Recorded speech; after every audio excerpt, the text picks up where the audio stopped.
اعوذ باللہ من الشیطان الرجیم بسم اللہ الرحمن الرحیم۔ برادران اسلام، اللہ تعالیٰ پارہ نمبر 18 سورہ نور کی آیت نمبر 19 میں ارشاد فرماتا ہے، ان الذین یحبون ان تشیء الفاحشہ فی الذین آمنوا لہم عذاب علیم فی الدنیا والآخرہ واللہ یعلم وانتم لا تعلمون، صدق اللہ العظیم۔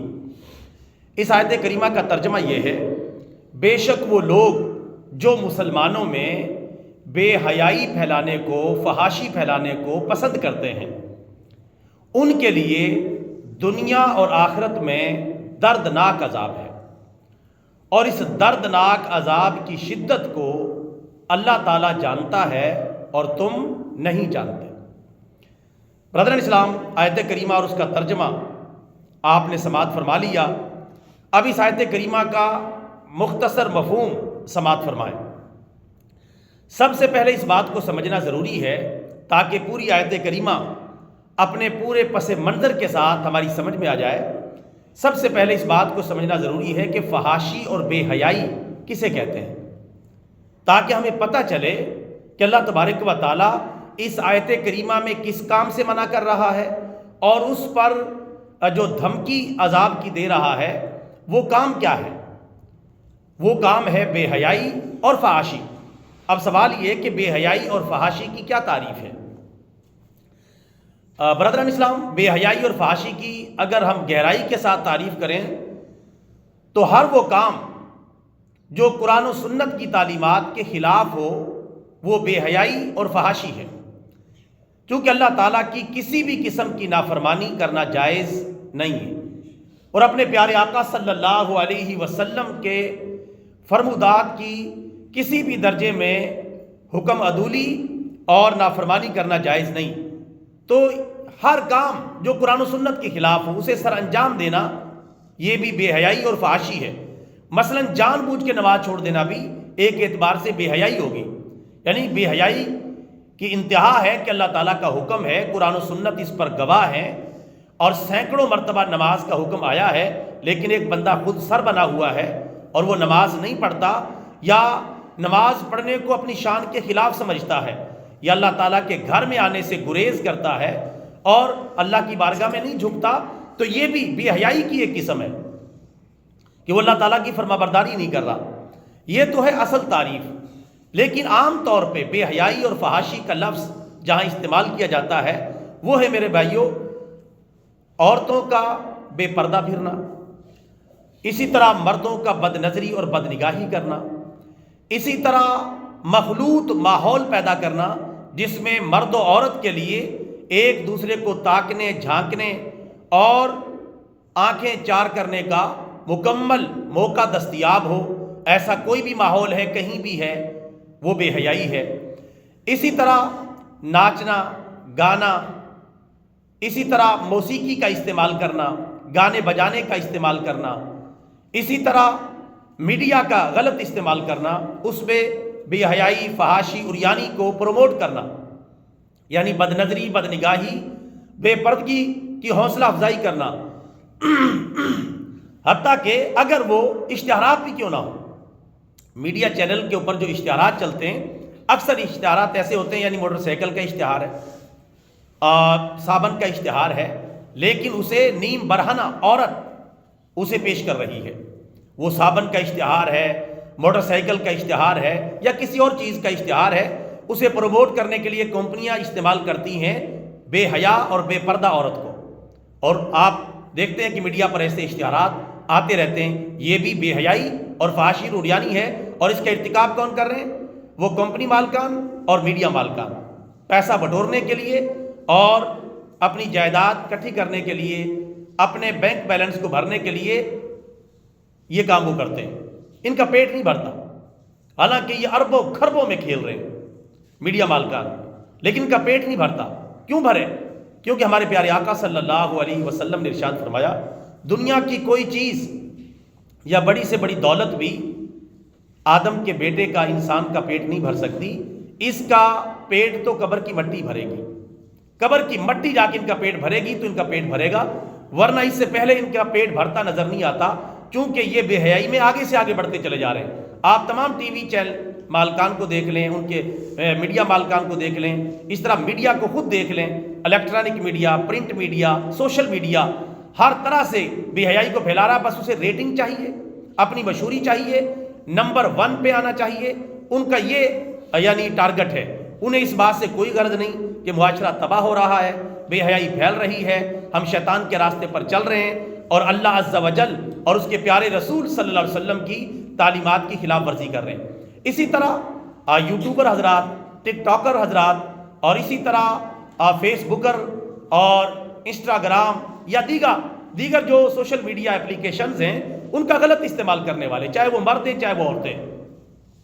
ٹک ٹاک پر جس طرح اپنی فیملی کو بے پردہ دکھانا، ناچ گانے کی ویڈیوز بنانا، شارٹ بنانا یا لانگ بنانا اور انہیں پھر اپلوڈ کرنا، یعنی خود پہلے بے حیائی کا ارتکاب کرنا، پھر سب کو دکھانے کے لیے موقع فراہم کرنا، چاہے یہ لڑکے کر رہے ہیں چاہے لڑکیاں کر رہی ہیں، چاہے یہ بے پردہ فیملیز ویلاگ کے نام پر یہ کام سر انجام دے رہی ہے۔ اس طرح کی جتنی بھی ایکٹیویٹیز ہیں، چاہے فیس بک پہ، یوٹیوب پہ، یا خاص طور پہ آج کل جو اصل گناہ کا اڈا بنا ہوا ہے ٹک ٹاک، مجھے تو ایسا لگتا ہے کہ ٹک ٹاک بہت سارے لوگوں کو، بلکہ ٹھیک ٹھاک طریقے سے لوگوں کو جہنم میں لے جانے کا سبب بن رہا ہے۔ یعنی اللہ معاف فرمائے، بس مشہوری چاہیے، لائکس چاہیے، اور اپنے نام کی جو ہے وہ مشہوری چاہیے، اور اپنے آپ کو نمایاں کرنا چاہیے، بس مجھے اتنے لائک مل گئے۔ ارے نالائک، جو لائک مل رہے ہیں یہ تجھے کہیں جہنم میں نہ پہنچا دیں، لعنت بھیج ایسے لائکوں پر۔ یہ کیا لائق ہیں جس میں اللہ کی نافرمانی ہو رہی ہے، رسول اللہ کی نافرمانی ہو رہی ہے، اور جو تمہیں لائک کر بھی رہے ہیں وہ تو گزرتے سکرول کرتے کر جاتے ہیں، وہ کون سے تیرے جنازے میں آئیں گے، وہ کون سے تیرے لیے دعائیں مغفرت کریں گے، اور وہ کون سے تجھے آ کے آخرت میں اللہ تعالیٰ کے عذاب سے بچائیں گے۔ تو یہ لائک کا فتنہ، پروموشن کا فتنہ، اسی طریقے سے اپنی مشہوری کا فتنہ اور اپنے نمود و نمائش کا فتنہ، اس کی وجہ سے لوگ ظاہر بے حیائی کرتے ہیں۔ اور آج کل اس کے ساتھ پیسے کا سلسلہ بھی جڑا ہوا ہے، یعنی زیادہ سے زیادہ پیسہ کمانا ہے۔ جتنا ہم جو ہے مشہور ہوں گے اتنے ویوز زیادہ آئیں گے، اور ویوز زیادہ آئیں گے تو ارننگ زیادہ ہوگی، جب ارننگ زیادہ ہوگی تو پیسہ اکٹھا ہوگا تو مزے اڑائیں گے۔ بس یہ ان کی کل سوچ ہے بیچاروں کی اپنی مستقبل کے لیے۔ اور میرے بھائی، جو دیندار بندہ ہوتا ہے وہ تو ان سے کہیں زیادہ اچھا سوچنے والا اپنے مستقبل کے بارے میں۔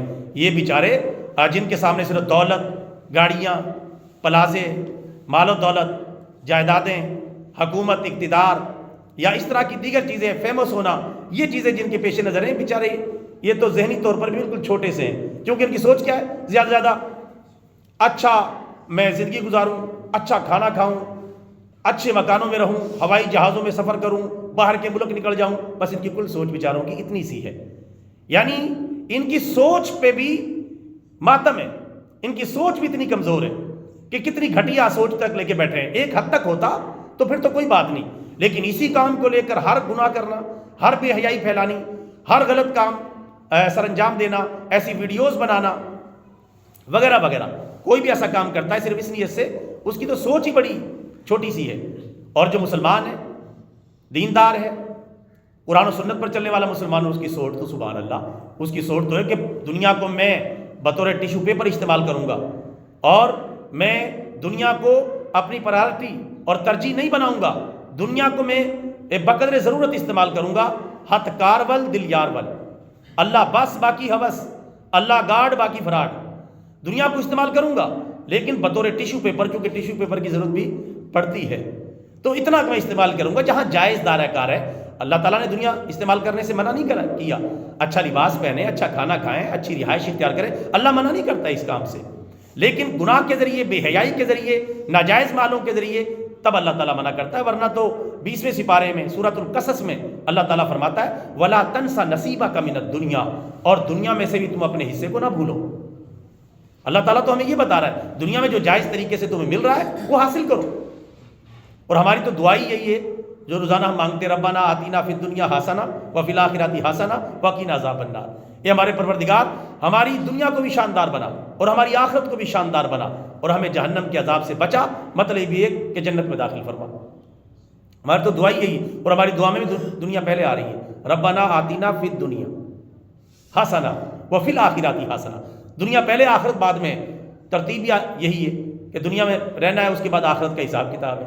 تو اللہ تعالیٰ نے دنیا کو اہمیت دی ہے، یہ نہیں کہ جو دیندار ہوتا ہے وہ دنیا کو نظر انداز کر دیتا ہے، نہیں، دنیا استعمال کرتا ہے بقدر ضرورت اور جائز طریقے سے استعمال کرتا ہے۔ تو لہٰذا میرے بھائیوں، اصل کام یہ ہے کہ اس آیت کریمہ میں جو بتایا گیا ہے، میں نے تھوڑی سی طوالت کر دی ہے بے حیائی کی تعریف سمجھانے میں، تاکہ بات سمجھ میں آ جائے کہ بے حیائی کہتے کسے ہیں۔ اب سن لیں اس کا عذاب کیا ہے۔ اب یہ آیت کریمہ اور اس کا ترجمہ سنیں گے، بات آپ کے سامنے آ جائے گی، کون کون اس میں ملوث ہے اور کون کون اس بے حیائی کا ارتکاب کر رہا ہے، اس کا آپ خود ہی اندازہ لگا لیں۔ میں نے اوپر سے لے کر نیچے تک کچھ حوالے دے کر آپ کی خدمت میں عرض کر دیا۔ اب آیت کریمہ کا ترجمہ سنیں اور یہ دیکھیں جو فلمیں ڈرامے بنانے والے ہیں اور یہ گلوکار، اداکار، یہ سب حرام کام کے مرتکب ہو رہے ہیں۔ اس کے پروڈیوسر، ہدایت کار، بلکہ ڈرامہ انڈسٹری اور فلم انڈسٹری اسلامی ریاست میں قائم کرنا ہی حرام ہے، اور پھر یہ اس کے اوپر بڑے شاباش رہتے ہیں، ہیرو بنے پھر رہے ہیں، لا حول ولا قوت الا باللہ۔ جو زیرو ہیں وہ ہیرو بنے پھر رہے ہیں، اور جو ہیرو ہیں ان کو زیرو سمجھا جا رہا ہے۔ یہ ہماری حالت ہے۔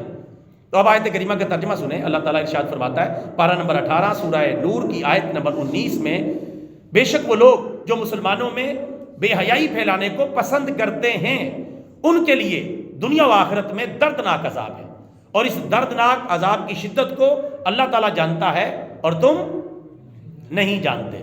یہ اب میرے بھائیو آیت کریمہ بالکل ہی واضح ہو گئی ہے کہ جو بھی آلات موسیقی کا استعمال کر رہا ہے اور دیگر خلاف شرع کام سر انجام دے رہا ہے، وہ بے حیائی کا مرتکب ہو رہا ہے، اور وہ گنہگار ہے، چاہے وہ قوالوں کی قوالیاں اور موسیقیاں ہی کیوں نہ ہو۔ یہ قوال جو قوالیاں گاتے ہیں اور پھر اس میں موسیقی کے آلات بجتے ہیں، ایسی قوالیاں سننا حرام اور کبیرہ گناہ کا ارتکاب ہے، چونکہ ان کے اندر موسیقی موجود ہے۔ اور رسول پاک نے فرمایا، مشکات المصابیح کی حدیث ہے، میرے رب نے مجھے حکم دیا ہے کہ میں آلات موسیقی کو توڑ ڈالوں۔ اور یہ قوال، بے نمازی ٹولہ، قرآن و سنت کی مخالفت کرنے والا، اور یہ ٹولہ جو ہے کبھی کیسی نظمیں، کبھی دائیں بائیں کی باتیں، کبھی گانوں پر اپنا ٹائم ضائع کر رہے ہیں، کبھی قوالیاں جھوٹی سچی، ان کے ساتھ آلات موسیقی لگا دیتے ہیں۔ آلات موسیقی لگانے سے تو چاہے وہ جائز بھی ہیں تب بھی ناجائز ہو جائے گی۔ ویسے اکثر قوالیوں کا تو ویسے ہی برا حال ہے، ویسے ہی ناجائز ہے، ان کے اشعار ہی غلط ہیں۔ اگر نعت شریف بھی پڑھی جائے میرے بھائیوں موسیقی کے ساتھ، وہ نعت شریف بھی پڑھنا جائز نہیں ہے اور سننا جائز نہیں ہے۔ نعت شریف پڑھنا سننا جائز نہیں ہے تو باقی چیزوں کو تو چھوڑیں۔ لہٰذا آلات موسیقی کا کبھی بھی استعمال نہ کریں، اور جو آلات موسیقی کو بجاتے ہیں چاہے نعتوں میں بجاتے ہیں، اور اسی طرح میرے بھائیوں جو مخلوط ماحول ہے، بے پردہ ماحول ہے، آخری بات سن کے بات کو مکمل کرتے ہیں۔ اتنا شریعت میں سخت حکم ہے پردے کا۔ اگر پڑھانے والا زمانے کا ولی ہو، یہ بات غور سے سنیں، آپ کو یاد بھی رہے گی، پڑھانے والا زمانے کا ولی ہو اور پڑھنے والی عورت زمانے کی ولیہ ہو، اور خانہ کعبہ میں یہ پڑھنے پڑھانے کا سلسلہ جاری ہو اور قرآن پڑھایا جا رہا ہو، اتنی باتیں آپ جمع کر لیں۔ یعنی پڑھانے والا وقت کا ولی، پڑھنے والی بھی وقت کی ولیہ، خانہ کعبہ میں وہ تعلیم دے رہے اور لے رہے اور قرآن پڑھا رہے ہیں، لیکن بے پردہ پڑھا رہے ہیں۔ بے پردہ یعنی بے پردگی کے ساتھ خاتون یا تنہائی میں اس سے پڑھتی ہے، تو یہ پڑھانا حرام، ناجائز اور کبیرہ گناہ کا ارتکاب ہے۔ اب اس سے آپ سمجھ لیں، باقی معاملات عقل مندوں کے لیے اشارہ ہی کافی ہے۔ اللہ تعالیٰ عمل کی توفیق عطا فرمائے، ہر قسم کی بے حیائی سے ہمیں بچنے کی توفیق عطا فرمائے۔